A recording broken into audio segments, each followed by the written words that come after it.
Forgotten Ohio, real news, real local.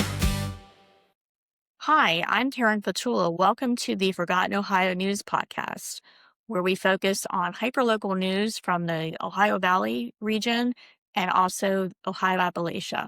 I'm going to bring you real news from a real Ohioan. I sat down with Dr. Amy Acton, who is running for governor of Ohio on the Democratic ticket. She is running against Republican Vivek Ramaswamy. She visited St. Clairsville, where I had the opportunity to talk to her about issues that affect Ohio Appalachians.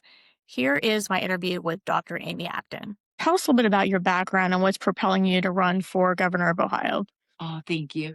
Well, I'm running for governor because I see that people are struggling all over the state. They're doing everything they can to make ends meet and make it all work out. And it's just not getting better. There's not a lot of breathing room. And I refuse to look the other way while this state goes backwards on nearly every measure. Everywhere I go around the state, people are saying it's time for a change.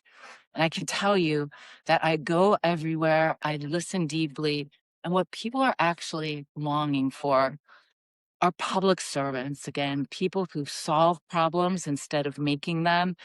And they don't much care what party you are. We're seeing record crowds of people. It does not know party, but they want people who actually fix things again instead of making problems.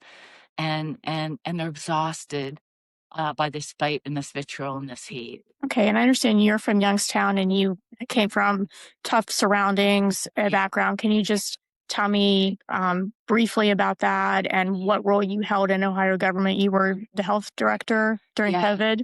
Yeah, so I'm almost 60 years old. I'm a physician. I grew up in Youngstown, Ohio. Had a very rough childhood up to the age of 12. A lot of abuse, a lot of neglect, frequent flyer in children's services. And finally, I was homeless, actually, living in a tent at the end in the middle of winter, and was finally removed from that circumstance, my brother and I, and literally moved a mile away from where I last was. But I lived in an apartment. I stayed in one school for the next 6 years instead of being nomadic, and my life got so much better. But I was very much haunted by the kids I left behind at my old schools who were just as nice, just as smart as the kids at my new school. Sure. But I watched their lives go a completely different direction. I didn't have words for it yet, but I was learning that your zip code can predict on average how long you will live, what kind of life you will have, so much more than your genetic code, everything I learned in med school. And, I started out in pediatrics. I actually went to med school in Rootstown, Ohio, NeoUCOM, NeoMed, a 6-year BSMD program. And I thought I would do pediatrics, but I saw everything just much too late. I kept thinking, I'm seeing things too far down the road. I discovered this field of preventive medicine, public health, which is making the whole community your patient. And it's all the social determinants of health. It's all the things, actually 2/3 of what affect our health aren't in our individual control. They're things we have to solve together. Started out with sewers and clean water and safe food supply and child labor laws, traffic safety laws, a little bit of antibiotics and immunizations, but things in our environment that affect our health. And it's all these things that we gained 30 years life expectancy in the last century. Right. And now for the first time, we're going backwards. This might be the first generation does not live as long and healthy lives on average as their parents did. Okay. And this is stuff that we can address. That's actually stuff a governor addresses. Yes. And we can do better in this state. Okay. What is your position on the move to abolish property tax in Ohio? That's a big topic here in Belmont County. I would have to say my opponent said he would abolish all property taxes. There's a move that way. One of the reasons, look, our property taxes are way too high. It's affecting people who are trying to age in place. It's affecting all of us. I just talked to a gentleman. It's affecting his business. We have to fix this. But what a lot of people don't understand is that our property taxes are going up because this broken state house in Columbus is not solving the problems that they're supposed to be. They're not funding the things that we're supposed to be funding. We stopped sending as much money to our local communities. We used to have this local fund that would fully fund our local communities to make the decisions we need to make at the local level. And therefore, little by little, we've had to cover our schools, our police, our fire. If you abolish property taxes, you're not going to have the things that we all, I think, seriously want to have. What we actually need is real comprehensive tax reform. We did this once in the 70s, actually. The income tax in Ohio was invented um, to actually deal with the fact that we had to have another way to fully fund all the things that we need and hold dear to keep us safe, to keep us healthy in our communities, to educate our kids. We need to do that again. I do not see that happening now. It'll be actually one of the first things I address as governor. There's a lot more we can be doing in the meanwhile around homestead exemptions and other things so that people are not forced out of the homes they've been in their whole lives, or there's a lot we could be doing. I don't see it happening right now, but I know that we can address this. We did it before in Ohio and we'll do it again. All right. And as a physician, rural health and rural hospitals are a big issue. Big issue. East Ohio Regional Hospital here has closed twice in the past 6 years, starting in 2018. Yeah. So what is your plan for helping rural health? Yeah, absolutely. I've been traveling this whole state. There are many parts of the state that you have to go an hour to an hour and 15 minutes to deliver a baby, to have a cavity filled. And these cuts to Medicaid that are happening are just going to put, it's the death knell for our hospitals, our nursing homes, our disability services, and our rural hospitals.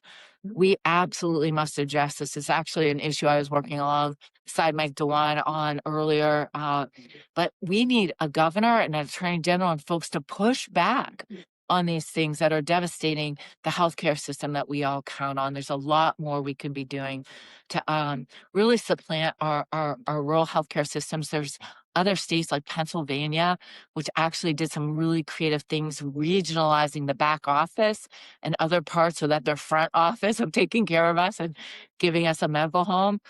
There's so much more the state can do. But right now I'm very worried because Medicaid is, very much what hospitals rely on. It's what our children rely on.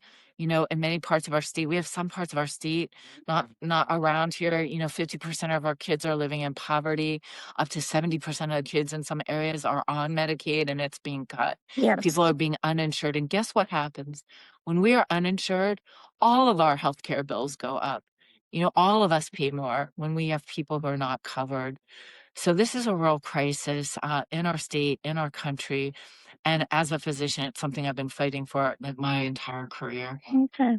I appreciate that, and actually touched on Medicaid expansion, and the loss of that was something I was going to talk about, but you've answered my question on that. I'll just say that Kasich wisely, and I was part behind the scenes on some of this, Kasich wisely expanded Medicaid when he was governor, Republican governor, expanding Medicaid, because he was very pragmatic. He realized that the cost issue alone was the reason to do it. It actually saves money to make sure people are insured. I just want to say to your viewers, I'm going everywhere in the state and I'm listening very deeply. I've lived through a thing or two in my life. I've looked under the hood of this country. It is not a drill. Everywhere I go, people are longing for public servants who are going to solve problems instead of make them. They don't care what party you are. I'm very blessed. We have a constituency that does not know party.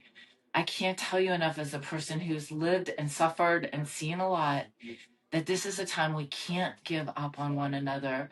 One of the worst things that's happening right now is that we are being pitted against one another by special interests and bad actors. It is no longer a Democrat or Republican issue we are seeing. What we are seeing are these very elite, very wealthy special interests against the rest of us. We absolutely need good public servants on both sides of this aisle back in office who are going to serve the people of Ohio. And I just want to say, do not give up on one another.